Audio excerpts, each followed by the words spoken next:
What's up, everyone, and welcome into the Buffalo Sports Collective. It is Monday, April 22nd, 2024. As always, I am PK alongside my co-host Phil. Episode 278, jam-packed show today. We got Bandits finishing their regular season with a victory. We got the final day of Real Bill, Fake Bill. Tomorrow, on Tuesday, we release our surprise. Wednesday, we release our third-year anniversary episode. It's a jam-packed week leading up to the NLL playoffs. Phil, it's going to be a long waiting game till back in Bandit Land on Saturday.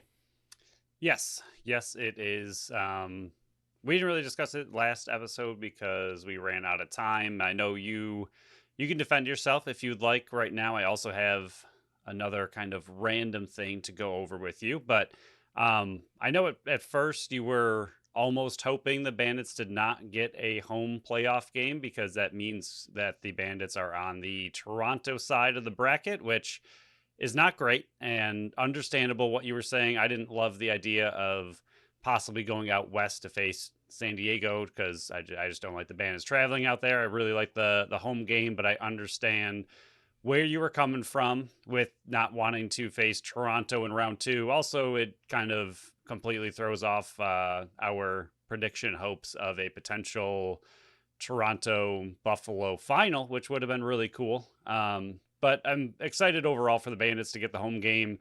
I think it's going to be a big one. I think they feed off the crowd. I know they play pretty well away, but really excited to see them in Banditland for round one. Yeah, I'm not apologizing. I stand by what I said because I'm not apologizing either. I know that there was discussion in our Bandits group where I went, Buffalo can finish anywhere from 3, 4, 5, 6, and 7.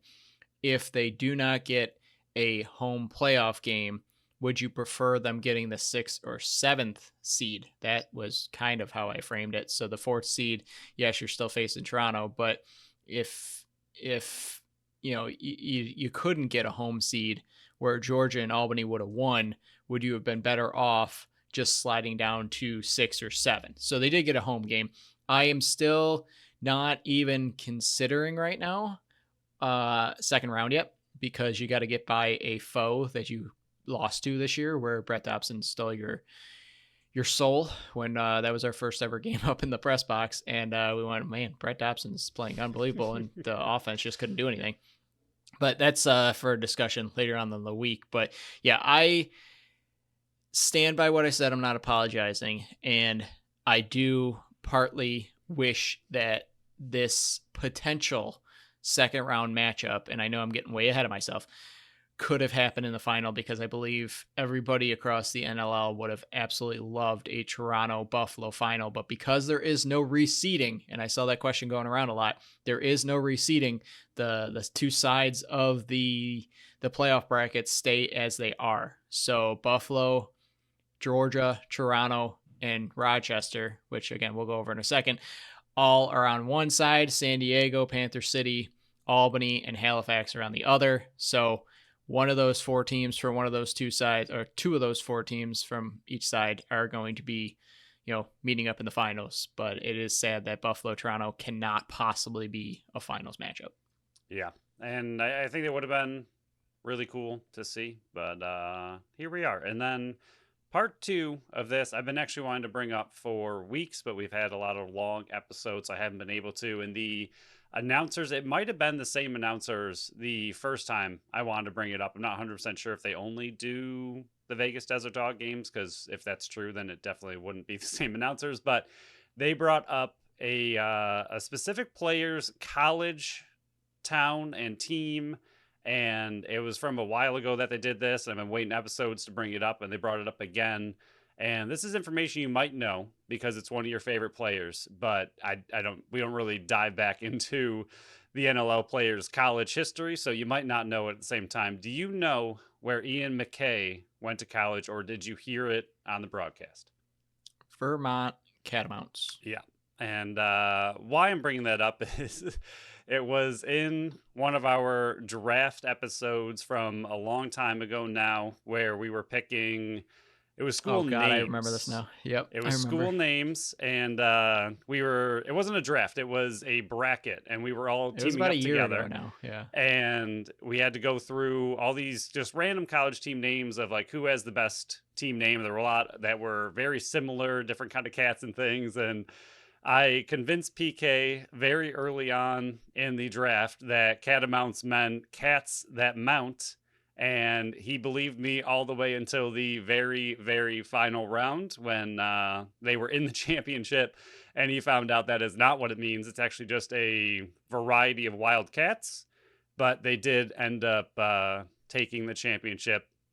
And they did win our bracket challenge because I was able to convince PK that he thought catamounts were cats that mount. And it was a really good time. It was a lot of laughs were had during that bracket breakdown. It was a funny one. But when I heard that that's where he went, I was like, oh man, I don't even know if he knows that that was a his team won the naming bracket challenge. Yeah, I remembered where Ian McKay went to college. I know Vermont Catamounts, but that whole era of my life I've blacked out. But if you do want to listen to that bracket, it was part of our BSC drafts show that kind of disbanded and went away. But I think it was last March of 2023. So if you want to listen to it, go back and try to find it in the archives there. It's definitely still out there. But yeah, you convinced me the entire bracket that they were just cats that mount. I don't think you meant to convince me of that. I think it was just like a one-off thing, and then I actually believed you and it kept running with it. And then it went up against Howard the Bison, which was Pat's, and I was the deciding vote. And I think that's when I found out that you were lying. And because you convinced me so well, I went with your side because of out of respect for your side, and we killed Howard the Bison.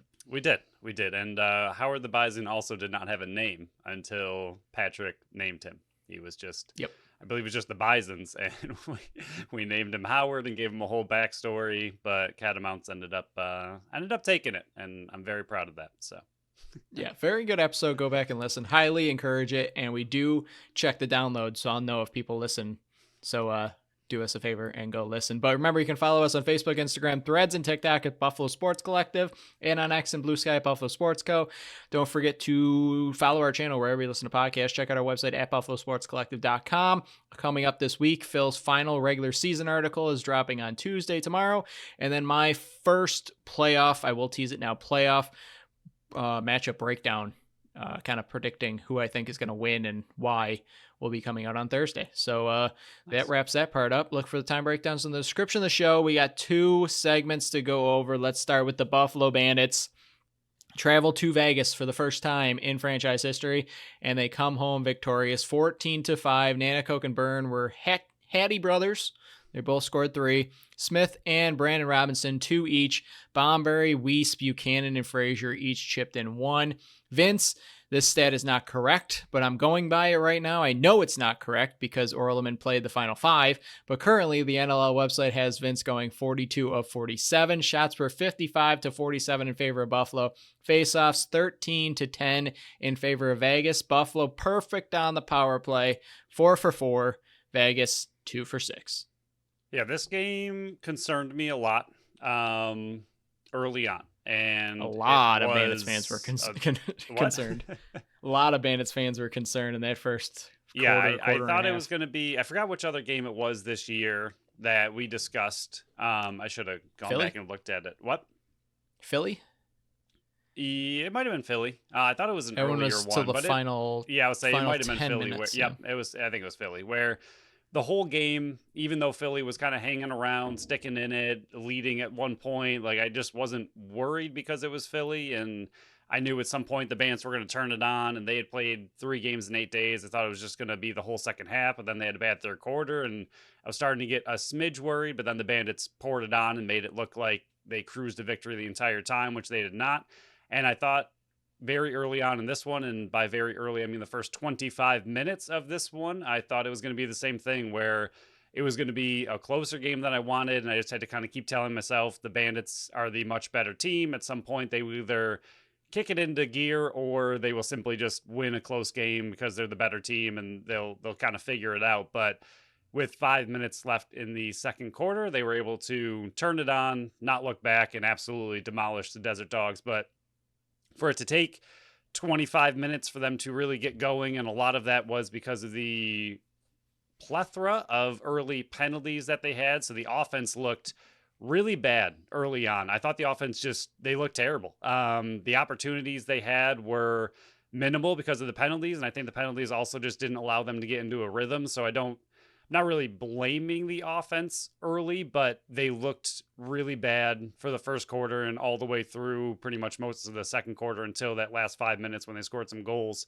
The opportunities they did have, they just didn't look fluid. They were just shooting very early. They were shooting bad. They just looked really off to start the game. And again, some of that was the penalties early on. They just didn't get in a rhythm. But then every single offensive possession they had, I was like, okay, this does not look like the Bandits that we know. They looked terrible, especially coming off a game where they were pretty flawless on offense. They just looked just off, and then they really turned it on and then just absolutely smoked them in the second half and made it look really easy. But the defense looked incredible the entire way through. I know we talked a lot about the Desert Dogs not having the best offense, but still having some playmakers that can make some plays. But the defense just did an incredible job smothering that offense and any opportunities they had. I mean, 2 of the goals were on the power play. There's only 3 even strength goals the entire game. Just absolutely incredible performance by the defense.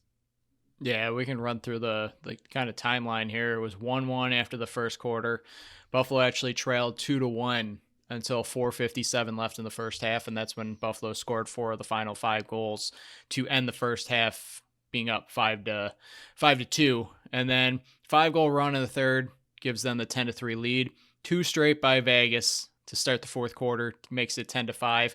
But just 11 seconds later, Smith stops that run. Buffalo ends on a 4-goal run to end the game. Victorious, like I said, 14-5. And with this victory, they do claim the home field advantage in the first round, being that 4th seed, because Georgia did lose to Rochester on Friday night. I was live tweeting that whole game. We did get some thank yous because people were not able to watch it. They were kind of, watching along on X or Twitter or whatever you want to call it. So thank you for following along. And I was actually breaking the goals faster than some of the other social media sites for the 2 teams. So that felt good also. But they will be hosting Georgia Saturday at 7 p.m.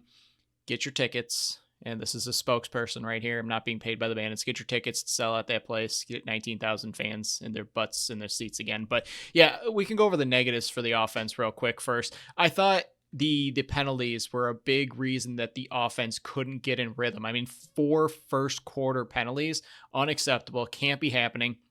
I don't know what it is about cross-checking, and we went over it multiple times this year. Just take your second hand off your stick. If you take your second hand off your stick, guess what? You're doing the same amount of damage, but you're not getting called for it. Cross-checking. Four of the 6 penalties, Phil, were cross-checking. I don't get it. Just take the second hand off your stick when you're defending. But yeah, 1 goal in the first 25-03, and then they scored 13 goals the next 34-57. So it took a bit for the offense to get going. And like you said, it did seem like they were kind of out of sorts and the passes were missing and, they couldn't get anything going. But I think a lot of that is because 8 minutes of the first 15 were kind of on the power or penalty kill. But I really like the penalty kill. That's pretty much the only negatives I really had besides, Josh Byrne now 0 for 2 on the penalty shot. I don't know if it's because he gets in so close and then just does so many fakes, but he completely even missed the net on this one. It was maybe start sending somebody else, maybe like a Nanakoke or a Kluch or somebody other than Josh Byrne. And I know Josh Byrne scored over 50 goals this year, and I know he's your go-to goal point producer on this team, but maybe it's time that if there is another penalty shot, and don't say there's not going to be because Rochester had 2 in the first quarter on Friday's game, but maybe it's time to start going in a different direction for penalty shots, or you just keep relying on Josh Byrne and hopefully one of them cashes. And I know Ward kind of baited him the first time, and then this second time he just completely missed the net. But I don't know if he's got to change his different strategy. He came in with a different angle this time. He didn't kind of dive across the crease in this one, but maybe it's time to go with somebody that is less deaky and more pinpoint accurate with their laser beams. Yeah, and I mean, part of the kind of negative look that we have at it is because Fields scored back-to-back penalty Right. shots in the Rochester, Georgia game. So seeing him score not only back-to-back, but literally back-to-back, I mean, they were extremely quick. So, I mean, you score one, that's fine, but then going up against the same goalie, same situation, he was able to score again on a penalty shot right away, same player. So, you know, it's the mind games of, you know, am I going to do what I just did? Am I going to switch it up? But seeing Byrne not be able to score on two separate ones and Field score in back-to-back ones in the same game, it just kind of makes Byrne look a little bit bad. I thought he had this one. He beat Kells, but he just, like you said, completely missed the net. It looked like he bounced it up and over the net, short. and I feel like he had the net open. What he did worked. He just missed his shot. But I mean, if that comes down to it in playoffs and you need that goal and, you know, you end up losing by one, I mean, it's going to obviously hurt quite a bit more. But outside of the beginning of the game, like you said, I really had no issues with the offense. They really stepped it up, took over, and I mean, they looked just absolutely pretty flawless after the rough first 25 minutes, which we really hate to see these kind of goal scoring droughts. But like you mentioned, I do agree with you that the early penalties made them just have a little bit of a rough rhythm, and some of their, which was also weird, some of the opportunities they had. I mean, there were a lot of transition opportunities that were missed. There were, I mean, just some really early shots before the offense was even on. Nick Weiss had one. It was in the first because I remember him getting the penalty right after where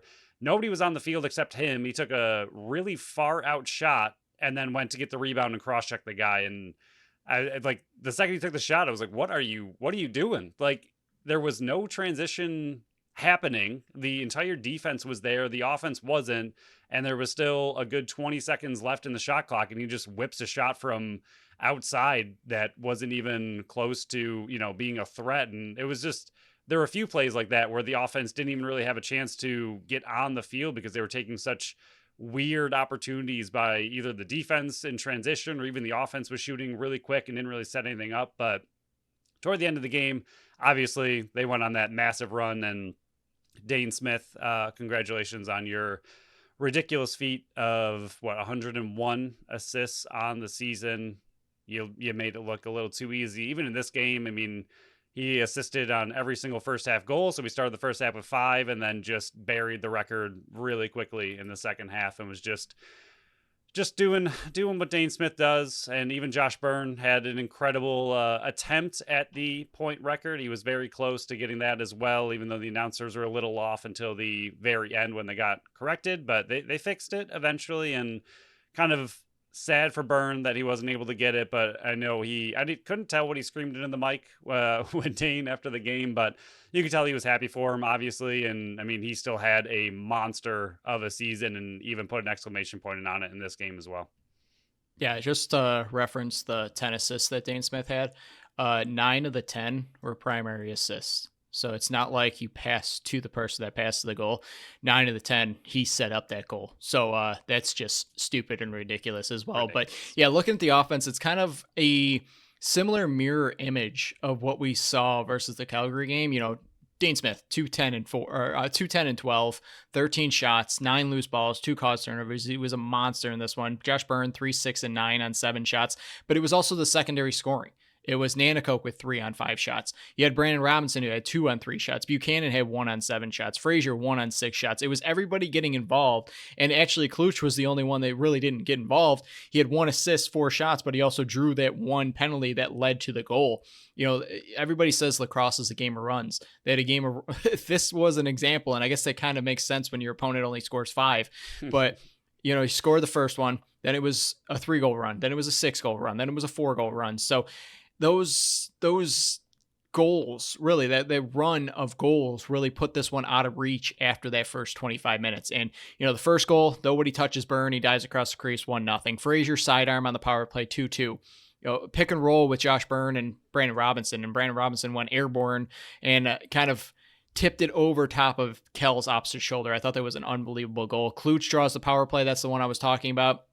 Goes hard to the net, and Byrne shoots it kind of through Landon Kells. I thought it hit Kell's like right knee, I think it was, and kind of dribbled in. That was a nice one. 4-2. Josh Byrne right in front of the net makes it 5-3. His patience right in front of the net right before halftime to take that 5-3 lead. Nanticoke immediately in the third quarter was the game winner. It sneaks by Kells. Then right after that, bumper cars for Nanticoke makes it 7-3. Great pass by Smith to Brandon Robinson for the quick stick, 8-3. You had Smith pass to Nanticoke behind the net for a dunk goal, 9-3 on the power play. Then Smith to Buchanan, who sneaks it through 5-hole on the power play to make it 10-3. Both of those power play goals were from the Ian McKay taking that high shot, the penalty. And that was Smith's 100th assist right there. Dane Smith right off the bench. Buchanan finds him on a face-off win. 11-5, Byrne crashing. 24 seconds later, nice pass to Smith, who cashes it in. Another face-off win, 12-5. Weiss in transition. He saw Dane Smith wide open there, but went, no, it's mine. It's 13-5. And then another face-off win, give and go from between Smith and Bomberry makes it 14-5. So a lot of different style goals. And early on, when we saw the 25-minute drought, I was like, oh man, this is what we've been worried about. You got beat by Brett Dobson because he played unbelievable. You got beat by Dick Demood because he played unbelievable. Is this going to be a Landon Kells unbelievable game that's going to cost Buffalo not just a first round bye, but they would have dropped to 6 behind Halifax because Halifax won as well. So I was like, man, is this really going to happen? And then they kind of just poured it on that last, 35 minutes. It was a good game with your top 2 point producers getting the points they needed, and then everybody around them contributed in different ways as well. And like we've said multiple times, that is the best ingredient for a really, really good offense. Yeah, and I think one of the bigger points of this game is Brandon Robinson. I mean, he sat one out. We don't know really why or what happened, but I mean, to see him back in the lineup was great, but this is the first time he's had 2 goals in a game since week 9. He's had most of his games with 0 goals, and then this is the first time he's had 3 points since week 1. I think him getting a few right before playoffs start just gets that, little bit of edge for him to have the confidence to take shots when he needs to. I do think he is that kind of sneaky forward because he does not get the goals or assists. It's not why he's out there, but when he has the opportunity, exactly how he scored that first goal where everybody was drawn to Byrne and they left Robinson open on the pick and roll, and then Robinson was able to dunk it over the goalie. It's those kind of plays that can win you a game in playoffs where, everybody's drawn to Josh Byrne and they double team him and leave Brandon Robinson open, but it's Brandon Robinson's ability to score those goals. So I think the confidence he can get from a game like this, putting 2 in and the kind of different variety he did, I think that's really good headed into playoffs. Like you mentioned, the secondary scoring in general looked really good. Even Bomberry getting on the score sheet. It's just pretty fantastic overall game by the team.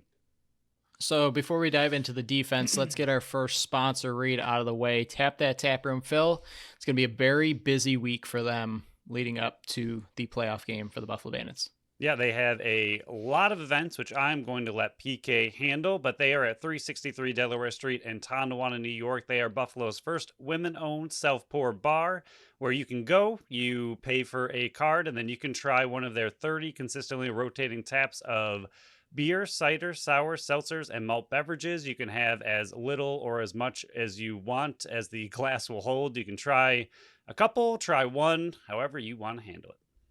So on Monday, they got a euchre tournament starting at 7 o'clock, $10 buy-in. That $10 buy-in gets you 1 beer included per person. The top 3 teams win a gift card.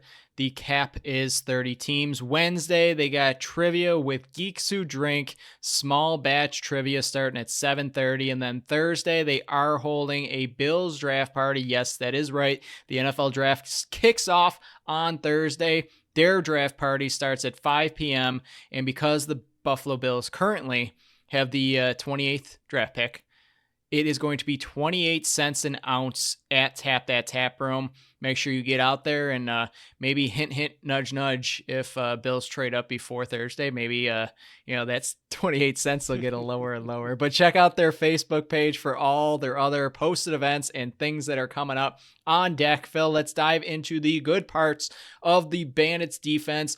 I thought this was another good performance, back-to-back great performances by the defense. Allowing just 5 goals and 3 goals through 3 quarters is unbelievable. I know Matt Vince, and we'll get into him in a second, made some really, really big saves, but the defense in general, another great game of block shots. Ian McKay, 8 loose balls, block shot, 2 caused turnovers. Cam Wire, 7 block shots, 7 loose balls, 6 block shots, 1 caused turnover. Phil, I'm butchering these names. Paul Dawson, 2 loose balls, 1 block shot, 1 caused turnover. Bomberry, a goal, 4 loose balls, 2 block shots. Weiss, 1 and 2, 6 loose balls, 1 block shot. Justin Martin, 1 loose ball, 1 block shot. Steve Perillo, 10 loose balls, 1 block shot. It's just, they are blocking shots perfectly. And I think from the Panther City game where we saw all those block shots and we're like, man, this is great. But if you don't come up with those block shots, you're screening the goalies. I think I'm not fully investing in them fixing that and that they have fixed it. It might be a combo between they're still on their way to being in the right position, that you're not screening Matt Vince and you're still getting those block shots, paired with the last 2 teams that you faced really don't have a true great offense between the Roughnecks and Vegas. So I think that's 2 combinations there. But I mean, really their top point producer was Jack Hanna, who went 1, 2, and 3. Yeah, Hellier went 1, 2, and 3. Jackson 1, and 2. Kirst 1, and 2. Wesley had 1 goal from far out. I thought this defense as a whole, besides the penalties, and we'll get into that in a little bit, but I thought this was one of their best performances. And between this one and the Calgary game, they're going into the playoffs almost completely healthy and playing their best ball of the year. Yeah, I think what you mentioned about the block shots is big. Not only are they getting them, but it does look like they've adjusted how they're getting them. I mean, again, on the power play, watching Wires, and I know we keep picking on him, but it's because he had a little bit of struggles early on in the season where Vince was clearly upset with him and how things were working. You can see that they definitely have officially adjusted what he's doing. He is looking over his right shoulder to make sure he has that post covered, but he's leaving the inside post for Vince, and he's making sure that Vince can see everything behind him, and he's just making himself, make sure he has that spot of the net covered, but he's not making himself big. He's not blocking Vince. And you can tell there's a very specific method to what he's doing every single time that the power play was out there. And for them, the shots at half, I believe it was at half that the Bandits were leading in shots. And honestly, I was pretty mind blown because the offense looked bad and the amount of penalties that they had given up. I thought it was definitely looking like a Vegas controlled, other than the last 5 minutes of the first half, I thought it was a Vegas controlled first half. And to see that the shots were different, it just really goes to prove how smothering the defense was in this game. They were just not allowing really any good looks. And like we said, Vegas does not have the most powerful offense. They're last in the league for a reason, but they still have enough players that they can score. They just put up, 12 goals against Colorado, I think it was the week before. So they have the ability to score, but the defense just looked absolutely incredible the way they were forcing Vegas to just not really have any good opportunities. They were forcing them through the entire shot clock. The shots that we're getting through were getting blocked or just they were wide. They were trying to pinpoint things. They just looked like they were such a solid smothering defense. And even the penalty kill to have them go 4 straight penalties and not score a single goal. I mean, if they get, even 2 or 3 of those, I don't really think it changes the outcome in the end because the Bandits are just the better team, but it's just that much more of a struggle to start the game. I mean, it was 1-1 at the end of the first quarter. If 2 of those go in, you're looking at 3-1, but the fact that the penalty kill was able to shut them down and do it so effectively, it was just a really, really good game by the defense. And I do think, well, again, going back to block shots just in general, I think what you said, like you said, I don't know if we want to completely admit that it's fixed, but they definitely have changed something in the last couple of games where they're still blocking a lot of shots, but Vince is making a lot of good saves. And a lot of it, I think, does have to do with Vince seems beyond dialed in at this point. I mean, the saves he's making, it was pretty much how he was the entire season last year of what we saw, looking like one of the best goalies in the league. And we've talked about it a lot on this podcast that it might have just taken him a little bit longer this season to get going with the injury and not playing summer ball. But these last, 6-7 games that they've been on their win streak, plus just winning a lot of them. I know they lost the one, but Vince looks just really dialed in. He's making those big, important saves that we did not see him make in the beginning of the season. It's not that they were necessarily saves we expected him to make, but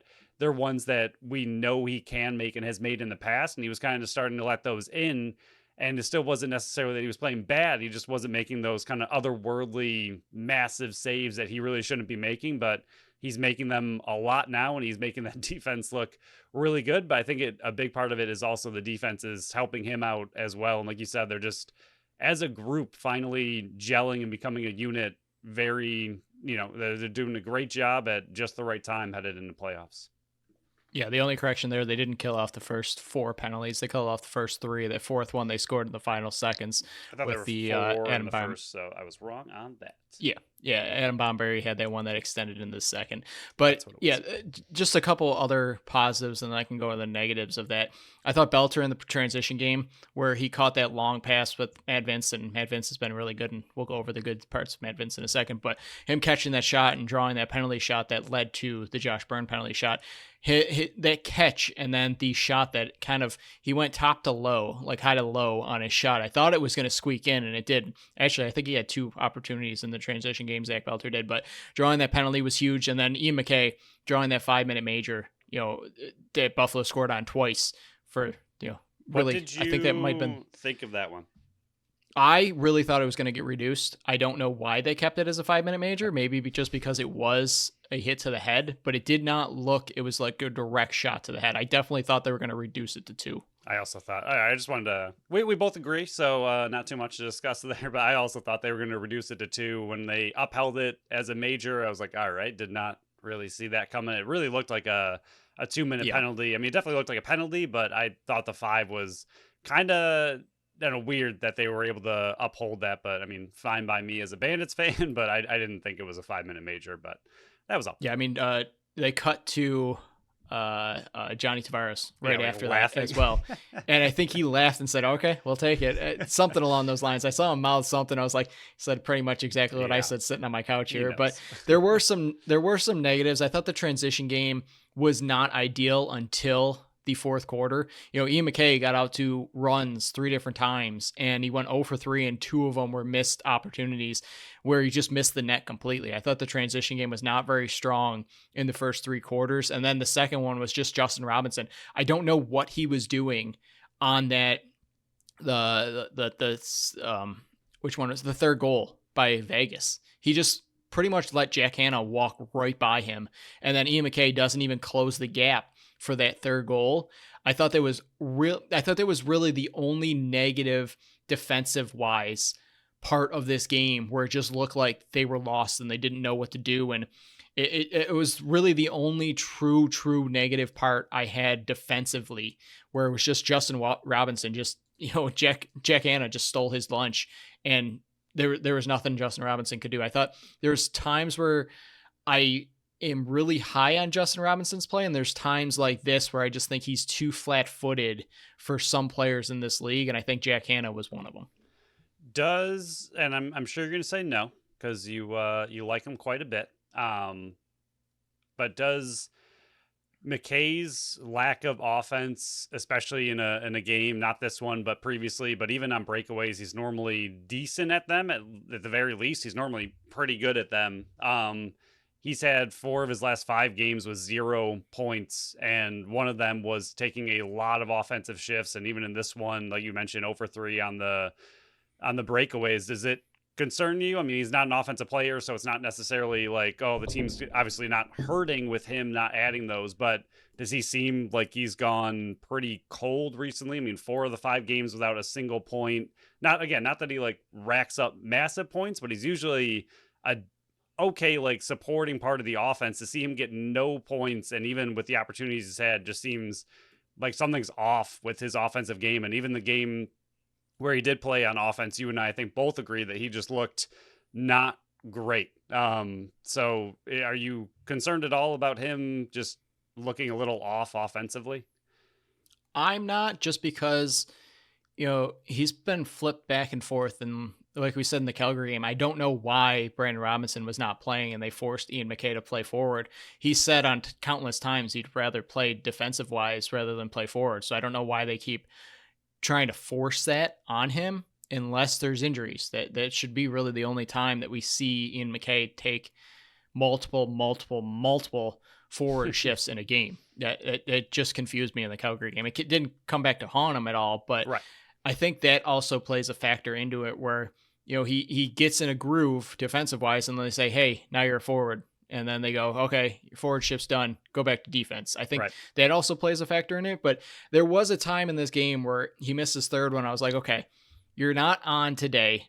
Instead of going for those opportunities where a defender's right on your hip and you're taking a shot there, maybe just pull it back and get the offense out and go for a full 30-second clock here where you're trying to score with your full 5-man offense here rather than Ian McKay running up. But then I'm also thinking, if you want to be this type of offense and this type of team throughout the playoffs, you need a guy like Nick Weiss. You need a guy like Ian McKay. You need a guy like Steve Perillo that is working the transition game, because if you can add 1 or 2 transition goals in a game, that could be a huge, massive difference. So I'm not super worried about it.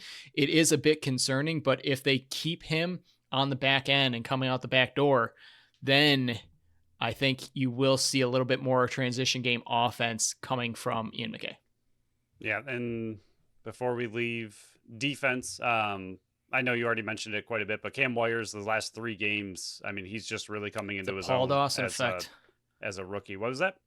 The Paul Dawson effect. Yeah, I mean, he looks like a different player. I mean, the 7 loose balls and the, like you said, monster 6 block shots that he's throwing out there, and he's playing very physical. He's very fast. I mean, he's scooping up the loose balls. He's doing everything right. And I know we've mentioned this a lot, that especially as a rookie, especially on defense, like it's going to take you a while, and it's not something that they intended before the season started, which was, having him start every single game. But these last few games, he's really, really come into his own, and it's great for the team heading into playoffs. And he looks just like a more complete player the last few games. We've seen flashes of him looking good throughout the season, but then he'll have a few rookie mistakes that seems to have really ironed out, and he's just looked like a much more complete player the last 3 games. So just big credit to him and shout out to him for looking much, much better and much more just, I guess, calming watching him from a outsider point of view.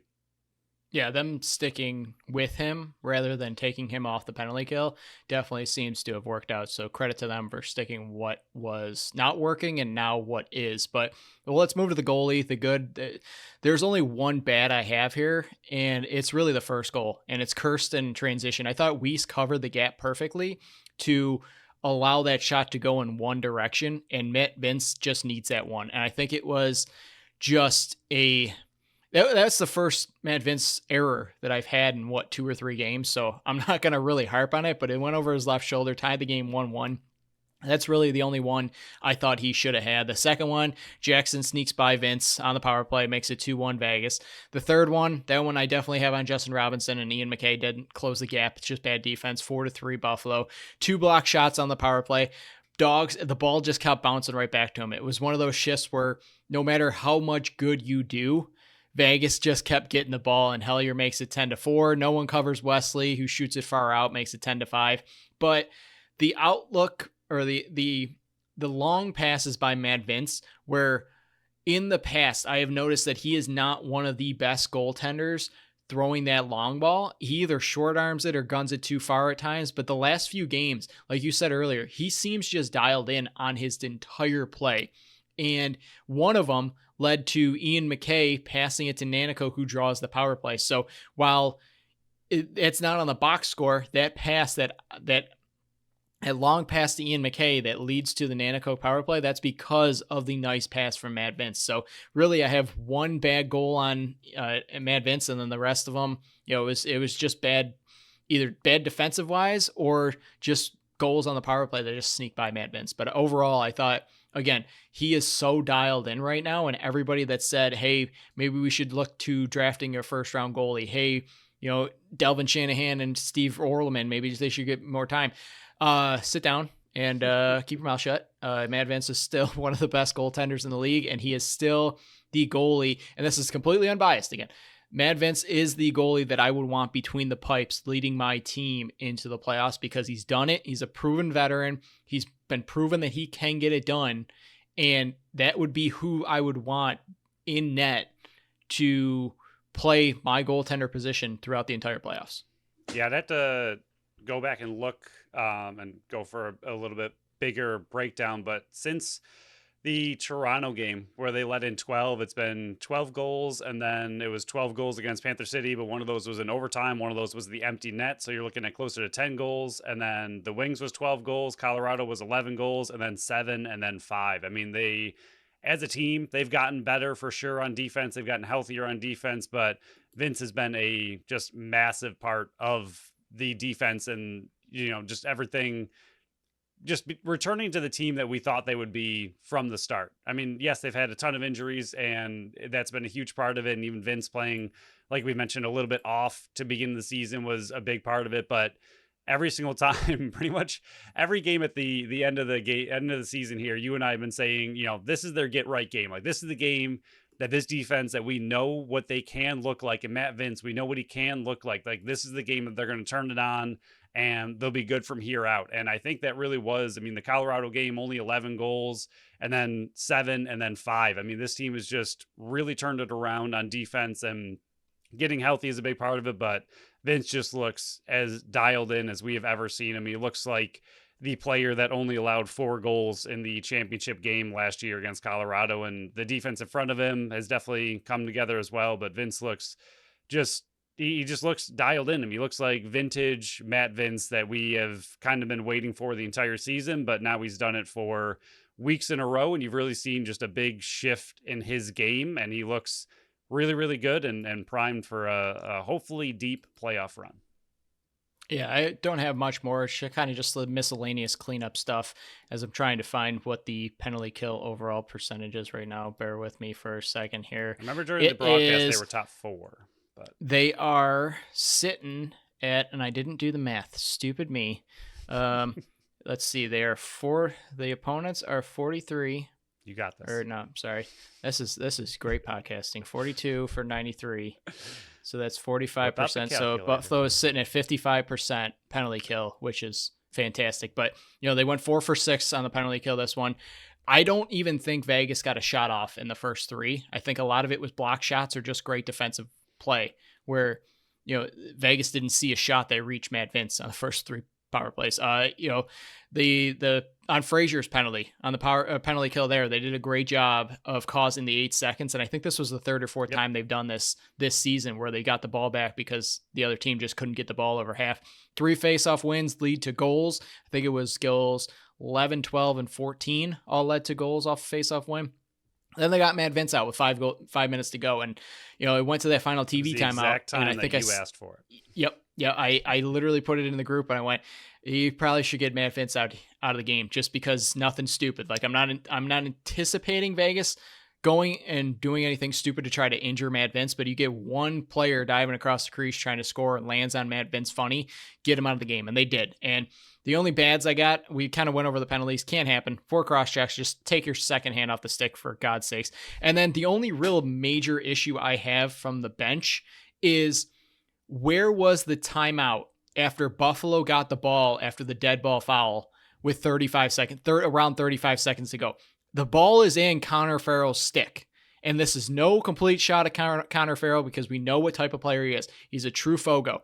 But when John Tavares or anybody on that team sees that the ball is in Connor Farrell's stick with 35 seconds to go, where was the timeout? Because he completely loses it. He went for a pass and it got completely intercepted and goes back for a chance on the other side. Then you call the timeout. I know they were probably wishing and hoping to just drain a little bit more time off the clock so they got as close to the final shot as possible, but you can do that with a timeout. I hated that decision. It could have came back to cost them because remember, it was 4-3 at that point because Josh Byrne had not scored that goal yet to make it 5-3. It was 4-3. The game was still in hand. There needs to be a timeout there regardless. It just happened to be in Connor Farrell's stick. That's even more reason to call the timeout. I thought there was a lapse in judgment from the coaching staff behind the bench right before halftime. Yeah, I think the only other kind of miscellaneous thing I had, and it kind of goes with you saying the 8 seconds thing, but Dane Smith and his 2 caused turnovers were both very high pressure situations where he was staying on the field, causing them to make a just awkward pass, like right at half, or even I think the other one he scooped up was in the defensive zone where it's pretty much him versus the entire team. He's staying out there just to give his defense a little bit more time to get on the field and ends up causing that turnover by blocking a pass and then just staying out there and getting the ball back. His ability to cause turnovers and just even the way he does it, where he's just really up in their face, forcing that kind of awkward pass. And then sometimes it's luck, sure. But I mean, Buchanan does it a lot too, where he's just kind of staying out there as the last guy, where it's, you know, you pretty much have no hope of really getting the ball back, but you're allowing your defense more time by being up in that player's face, trying to, you know, get him in a little bit of an awkward pass. And the same thing I think happened on the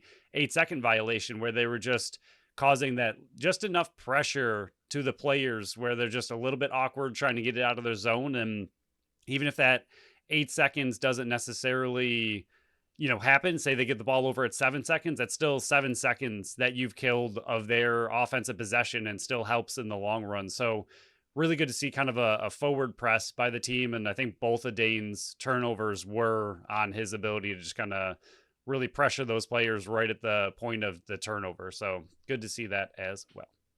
So before we dive into the milestones and then the rest of the league action, looking at the draft picks and the playoff matchups, let's dive into our second sponsor, Mr. Sizzles. Mr. Sizzles is currently at 346 Connecticut Street in Buffalo, New York. They are opening 2 more locations in Clarence and Hamburg pretty soon, one hopefully over summer. They are open currently 7 days a week, 11 to 11, with a brunch menu on Saturday and Sunday from 11 to 3. So we they're teased on last show that they're dropping a new menu. Well, the official date that they're dropping it has been released Tuesday, April 30th at 11 a.m., right when they're opening for the day. But Phil, not just that, they did drop a little sneak peek item. It's called Method Ham. It's fried bologna, hot honey, bacon, sauteed onion on a cheddar grilled cheese bun. They posted a picture. It looks absolutely delicious, and I know a few of our friends are big fried bologna people. It looks delicious, Phil. I really don't know what else to say about it, but if this is just one of the few items or one of the first items that they're adding to their new menu, Buffalo is in big trouble, and they need to invest in new pants because their waistline is going to be growing. Yeah, and I don't know if it'll be during the season or after the season, but like you mentioned, we definitely have some big bologna fans in our friend group, so we are going to have to find a way to get them there to have that, because it sounds incredible and absolutely something they would love to have. So check out their menu on their socials or at mrsizzles.com. By the next time we're talking to you on our Monday show, it's going to be like countdown 24 hours until the next, real official new menu is dropped. But let's dive into the milestones, Phil. Man, a lot happened, and it's the final regular season game, and I did my milestones for next week, and there's a lot. But thank you, Buffalo Bandits, for checking off a lot of milestones here. So when we kick off next year's show, there's less to talk about. Chase Frazier set new career highs in assists and points. Dane Smith obviously set a new career high in assists, but also loose balls. Cal Buchanan crossed the 1,000 career shots mark. Josh Byrne did cross the 200 career goal mark officially this time, not like last week, Buffalo Bandits. Justin Robinson did cross 100 loose balls for his career. Johnny Tavares did get his 60th win as a coach. Dane Smith crossed the 700 career mark. He is just the 10th player in NL history to do that. Josh Byrne did pass Mark Steinhaus and John Tavares for third place in the Buffalo Bandits season. Ian McKay has 7th place all to himself with loose balls in a season. Paul Dawson is now tied with Mark Steinhaus and Colin Doyle for 9th place in NL history in games played. Sorry, I was trying to run through all those. Dane Smith, he did have and does have the all-time Buffalo Bandits and NLL record. We already went over that for assists in a season.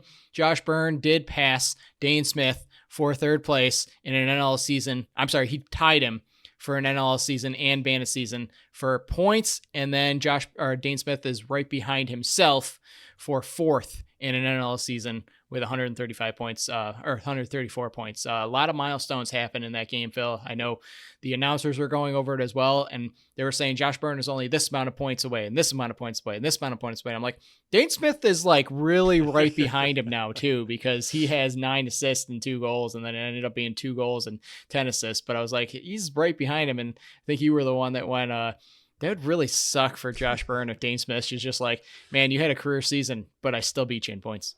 Yeah, this is just, it's so hard to put into context what an incredible duo they are. And I know you can talk about it as much as you want and everything like that, but like you just said, what was it? The third and fourth best NLL seasons in points all time were on the same team in the same season. Like, it's just, it's so hard to grasp that concept. Like, I mean, especially being in Buffalo, we know they're really good, but really good just does not put into context just how incredibly amazing those two players are. I mean, we'd have to, I'm sure there's some wild stat breakdowns that we can have of just how many points they have combined compared to, other full teams out there don't even have probably the amount of points they had as two players on the same team. I mean, I don't know if we will ever, hopefully we do, because we are Bandits fans and followers. So hopefully we see this again, but realistically, it is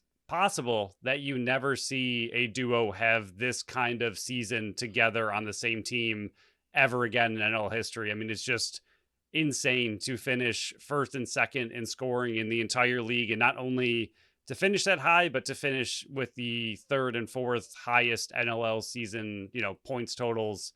Just incredible. There's really just no other way to say how amazing those two players are. And I mean, we were really hoping for Dane to get his 100 assists going into this game. It was going to be close, and we figured he would probably break the record at least, but to see him get 101 assists alone when there were a decent amount of teams this year, players this year, there were 12, it looks like, that had at least 100 points, and he had just 100 assists. So 12 players in the entire league had 100 total points, and he did it in just assists. Just, again, there's no way to talk about how incredible those two players are, and to be on the same team and to be on the team that we follow is fantastic. I'm really happy that they are here and not elsewhere. Yeah, I said it earlier in the season.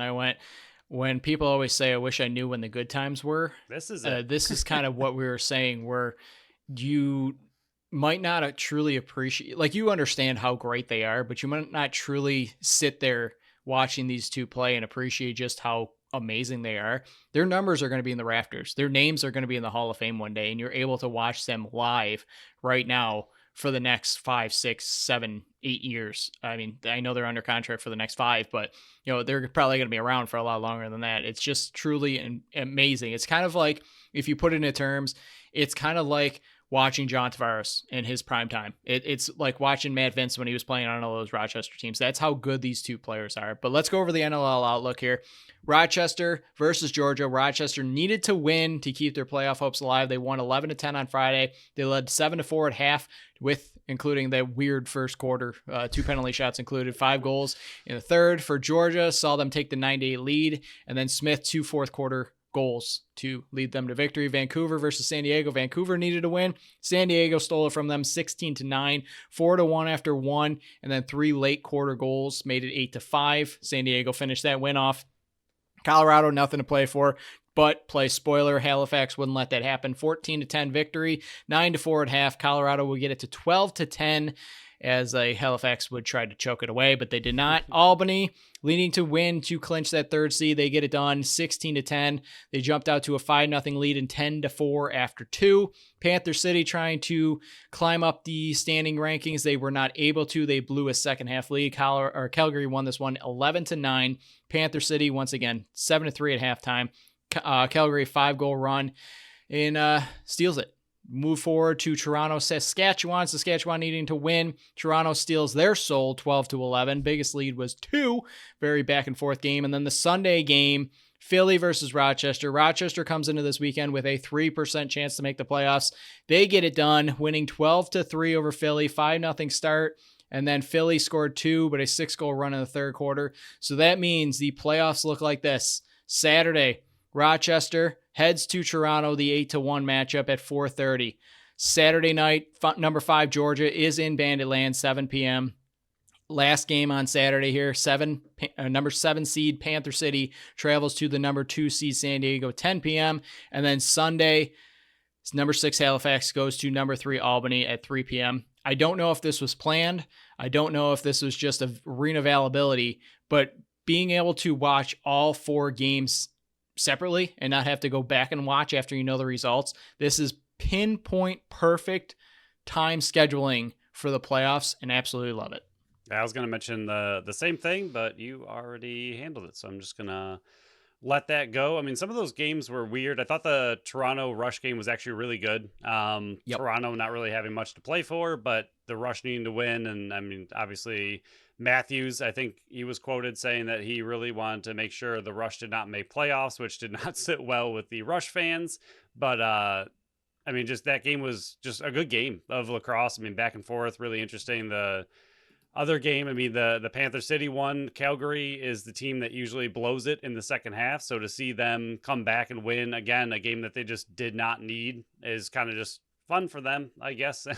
Only really way to put that one. But the Georgia game, I mean, we were watching that one live to see what would happen. And the way it started was just so incredibly weird. And I know the Bandits ended up starting with pretty much 4 first quarter penalties, and we were very mad at that. But what Georgia did to start their game was insanity. Even worse. And I think you and I were both kind of talking about it. Like, if the Bandits did this ever, like, we would be beyond losing our minds. Like, we kept talking about the 2 penalty shots. It's because Rochester was already on a 5-on-3, and then Georgia committed 2 fouls on the 5-on-3 to give them back-to-back penalty shots, and they scored on both of those. I mean, the amount of penalties they had all right in a row, all to start the game, and then to have so many penalties that you had to force 2 penalty shots while you're on a 5-on-3 that you're trying to kill, just ridiculous. And yeah, I mean, I'm really happy they lost that, especially with Albany having their bounce back game and winning that. I mean, had Georgia won that game, Buffalo wouldn't have a home game, so I'm happy they lost. But the way they were able to implode in that first quarter with those penalties was just ridiculous. I mean, Rochester won by 1 game, and 2 of those were on the penalty shot. So just a very, very weird game, and just a wild one to watch. Yeah, what's even funnier is every time they committed another one, not only did you have to do the penalty shot, but their 5-on-3 clock restarted too. Right. So, yeah, stinks for you. Yeah, but Banditland would have just lost their minds if that was happening to Buffalo. But draft picks, because we went over it last week, the top 3 stay steady. Philly does hold the number 1 pick. Toronto holds the number 2. Georgia holds the number 3. Vancouver falls and takes the number 4 spot. Calgary picks number 5. Saskatchewan number 6, and Buffalo holds the number 7th pick because New York did not make the playoffs. So Buffalo went from holding the number 4 and the number 6 to holding just the number 7, and figure out where Rochester lands up. But just a couple of references for the future. Buffalo does hold the number 7 pick in the September NLL draft. That Toronto one hurts. It does.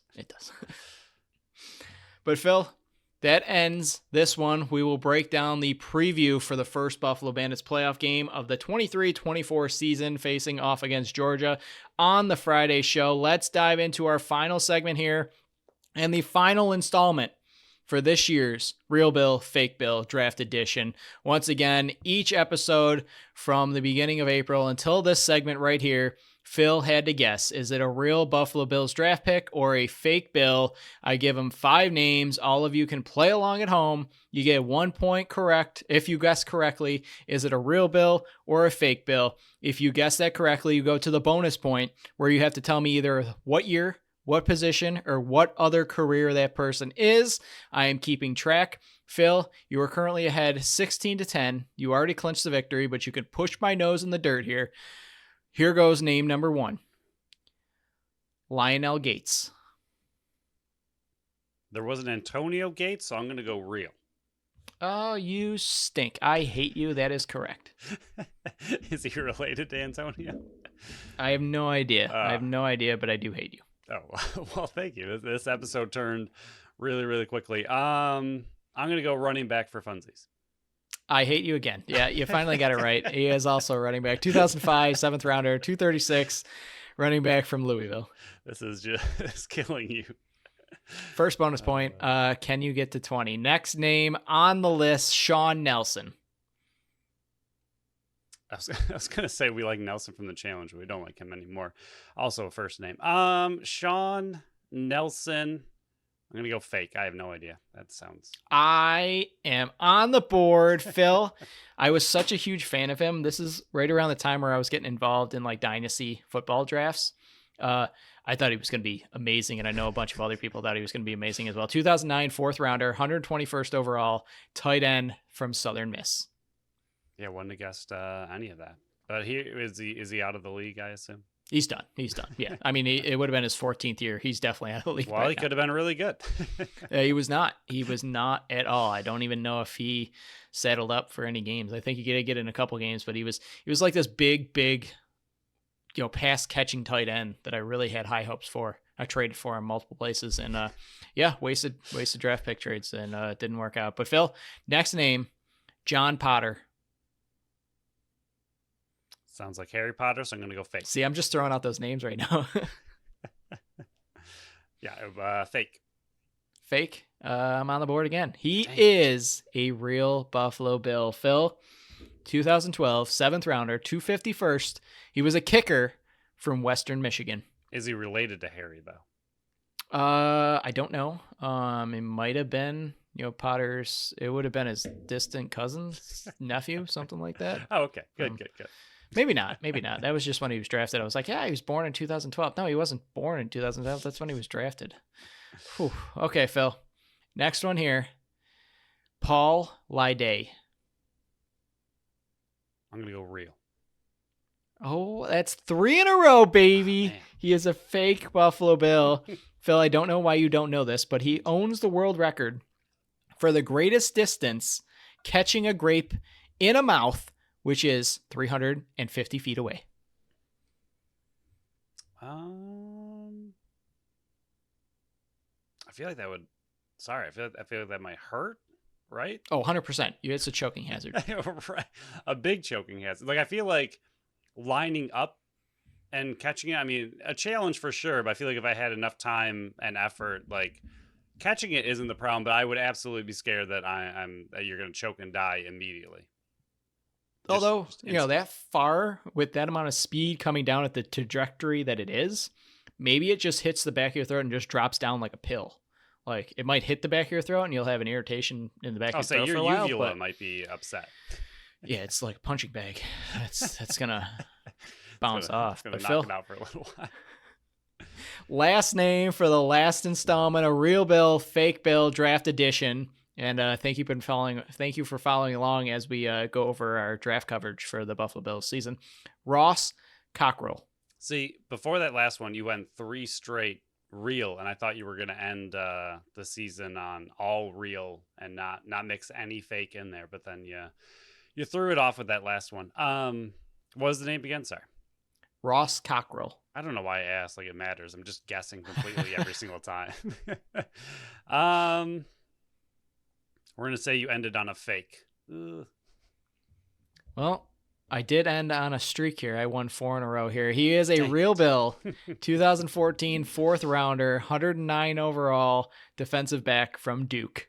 I wanted to go real, but I thought you would have fun doing some kind of fake, another world record holder or something else ridiculous to end it out. But you went real. I mean, I still won, so I'll take it. And I finally got my bonus point, which is exciting.